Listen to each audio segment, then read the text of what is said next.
की प्यारी प्यारी मुबारक, गड़िया की प्यारी प्यारी मुबारक।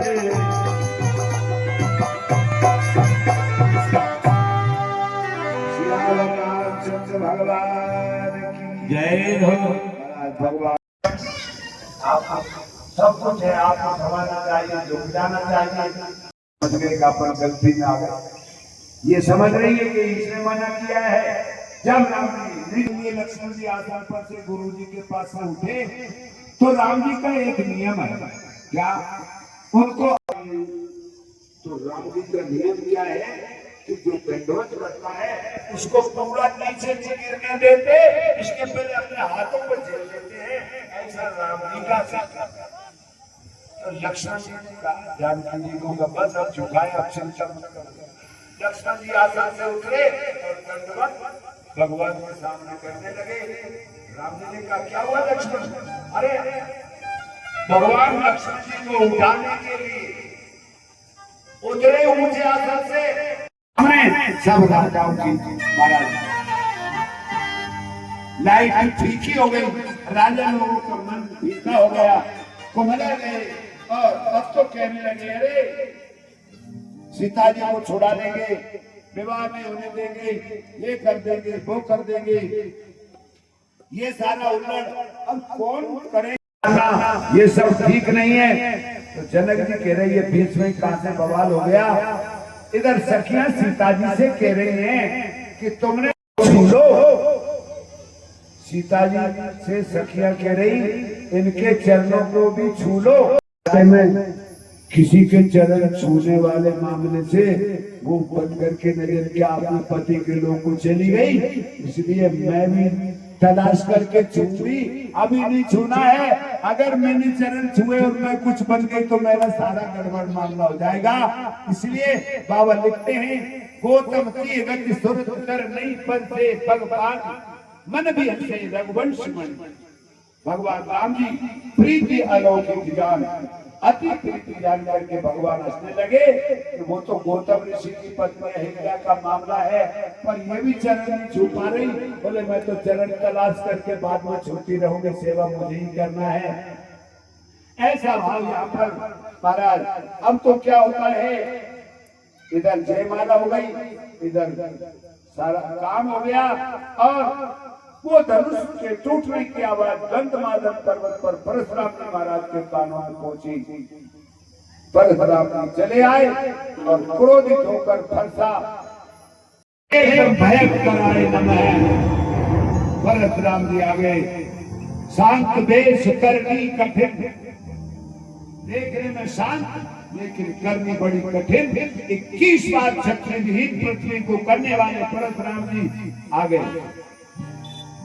सब राजाओं ने देखा कि ये हुआ कुछ, अब गड़बड़ हो गई।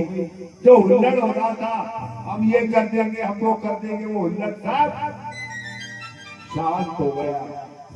अब राजा लोग उठने लगे अपने बाप का नाम ले और खुद का नाम ले, पहले प्रणाम करे, फिर कहे ये फलाने का बच्चा फलाना आपको प्रणाम कर रहा है। क्रोध हो रहा है, लेकिन आशीर्वाद का हाथ उठा हुआ है। विश्वामित्र जी आए, राम लक्ष्मण को प्रणाम करवाया। चिरंजीव रहो, चिरंजीव माने लंबी उम्र हो। सखियां सीता जी को लेकर आई, सीता जी ने प्रणाम किया, सौभाग्यवती हो, आशीर्वाद दे दिया। अब जनक जी से परशुराम जी ने कहा ये भारी भीड़ भाड़ क्यों है, अभी शोरगुल कैसा था, वीरों में छेड़छाड़ क्यों है, ये हुल्लड़ का हो रहा था। जनक जी ने अपना पूरा प्रसंग सुना दिया। महाराज इसी तरह मैंने शिव जी के इस धनुष को तोड़ने का मेरा संकल्प रहा, तो आज ये राम जी ने पूरा किया और धनुष इनके द्वारा मेरा प्रण पूरा हुआ, धनुष खंडित हुआ और सीता जी द्वारा राम जी के गले में माला डाल दी गई और कहने लगे किसने धनुष तोड़ा है, वो मेरे सामने लाओ। अब बताइए, जनक जी ने कह दिया कि राम जी द्वारा ये कार्य संपन्न हुआ है, फिर भी कह रहे जिसने धनुष तोड़ा है उसको मेरे आंखों के आगे खड़ा कर दो, नहीं तो सारे राजाओं को काटना शुरू कर दूंगा। सब राजा लोगों का महाराज घबराहट बढ़ गई, उन्हें अब खतरा खड़ा हो गया। तो जिनसे धनुष नहीं टूटा था वो कह रहे अच्छा रहा अपन से नहीं टूटा, नहीं तो ये झगड़े की जड़ अपने माथे। और जो तोड़ने नहीं गए थे वो कह रहे अरे हम जानते थे कोई न कोई लफड़ा होकर रहेगा, इसलिए हम तो गए ही नहीं। ये दो तरह के व्यक्ति अलग अलग लगे हैं। अब यहाँ भगवान श्री राम जी ने परशुराम जी की क्रोध को देखा तो राम जी ने कहा नाथ शंभु धन भंजन हारा, कोई दास तुम्हारा, कोई सेवक होगा आपका जिससे ऐसा कार्य हुआ है। परशुराम जी ने कहा सेवक तो सेवा करने वाला होता है, ये करने वाला जिसने शिव जी का धनुष तोड़ा है वो तो मेरा पैरी है, पैरी जल्दी उसको अलग करो, नहीं तो सारे राजाओं को काटना शुरू कर दूंगा। बार बार परशुराम जी ऐसे कह रहे थे। लक्ष्मण जी ने कहा महाराज क्षमा करना, आप बोल रहे हो यही काटने से ज्यादा महंगा पड़ रहा है, आपकी तो वाणी ही हथियार से ज्यादा नुकीली है। परशुराम जी ने कहा ये आया है। लक्ष्मण जी और परशुराम जी ने यहाँ बात वार्तालाप हुआ है।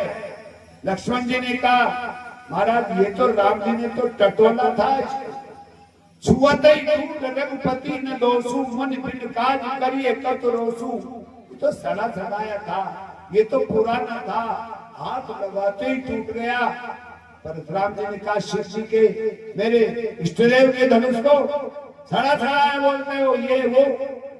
लक्ष्मण जी ने कहा महाराज क्षमा करें, राम जी ने तो नए के भोरे में चढ़ा दिया, वो टूट गया। और आपको अगर दुख हो रहा है तो कोई मिस्त्री के पास ले जाकर के इसमें पत्तियां मत्तियां जोड़ करा के जुड़वा देंगे। महाराज लक्ष्मण जी की बात से परशुराम जी का क्रोध लखन उतर आहुति सरित भगवती कोप कृषाण। लक्ष्मण जी का जवाब मानो घी की आहुति, परशुराम जी का क्रोध हवन कुंड की अग्नि। अब उसको दोनों का प्रोग्राम देखकर बढ़त देख जल संवचन बोले कुल भान। श्री राम जी महाराज बोले मैंने अपराध किया है, इसको माफ करिए मुनिराज, ये तो आपको क्या पहचाने, बालक हैं, इसको क्षमा करिए। बोले राम तुम्हारी बातों से नरमाई मुझ में आती है, पर देखो तुम्हारे भ्राता को देखकर छाती मेरी जल जाती है, वो अभी भी हंस रहा है। इस प्रकार भगवान राम परशुराम दोनों में वार्तालाप हुई। मेरा तो दो ही अक्षर का नाम है राम, आपका तो है परशुराम, आपके नाम में तो फरसा फिट हो रहा है, इसलिए हे विप्र देवता हमारी सब तरह से आपके आगे हार है। देवता ब्राह्मण गाय इनके ऊपर रघुवंशी कभी वीरता नहीं दिखाते, इसलिए क्षमो विप्र अपराध हमारे, सब प्रकार हम तुमसे हारे। राम जी ने कहा हमारे अपराध को क्षमा करिए। से सुनते हैं तो कहते हैं राम मेरा एक संशय है, आप अगर अवतारी हैं तो विष्णु भगवान का ये धनुष मेरे पास, इसको आप चढ़ा करके मेरा संदेह दूर कर दो। भगवान विष्णु ने धनुष दिया था, मेरा अवतार होगा जो इसको चढ़ा पाएगा वो धनुष परशुराम जी के भाव के साथ देख चाप आपई चली गए हूं, देने की जरूरत नहीं पड़ी, वो धनुष निकलकर राम के हाथ में चला गया। परशुराम जी ने भगवान राम की जय जयकार किया और अपराधों की क्षमा मांगते हुए परशुराम जी महाराज अपने गंतव्य गंधमादन पर्वत पर पधारे। बोले सियावर रामचंद्र भगवान की जय। अपन तो जय बोलने में भी कंट्रोल कर रखा है, हो सकता है आपके सेल